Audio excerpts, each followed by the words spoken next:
புதுச்சேரியில் இந்தியா கூட்டணியில் பல்வேறு குழப்பங்கள் இருப்பதாக தமிழக பாஜக முன்னாள் தலைவர் அண்ணாமலை விமர்சித்துள்ளார்.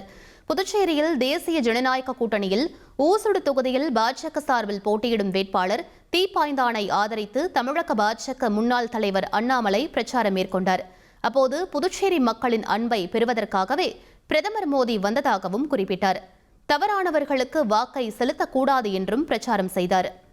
அருமை சொந்தங்களே, நமக்கு தெரியும், எப்பொழுதெல்லாம் காங்கிரஸ் புதுவையில் ஆட்சியில் இருக்கின்றார்களோ அப்பொழுதெல்லாம் புதுவையை பொறுத்தவரை ஒரு ஏடிஎம் ஆக மட்டும்தான் பயன்படுத்துவாங்க. ஒரே ஒரு உதாரணத்தை சொல்றேன், நீங்க கேளுங்கம்மா.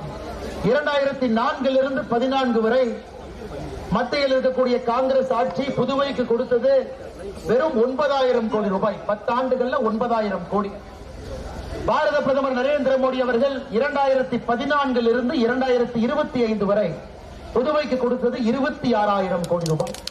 1,27,00,000 மனங்களை வென்ற தந்தி டிவி யூடியூப் சேனல். தவிர்க்க முடியாத தம்ப்நெயில்ஸ், கலக்கலான கான்டென்ட்ஸ். நீங்களும் இந்த குடும்பத்தில் இணைய இப்பவே சப்ஸ்கிரைப் பண்ணுங்க. அசுரபலம் கொண்ட எங்கள் டிஜிட்டல் கரங்களில் உங்கள் விளம்பரங்களை சேர்க்க வாட்ஸ்அப் பண்ணுங்க. 8939888838. Email advtthanditv@dttv.in.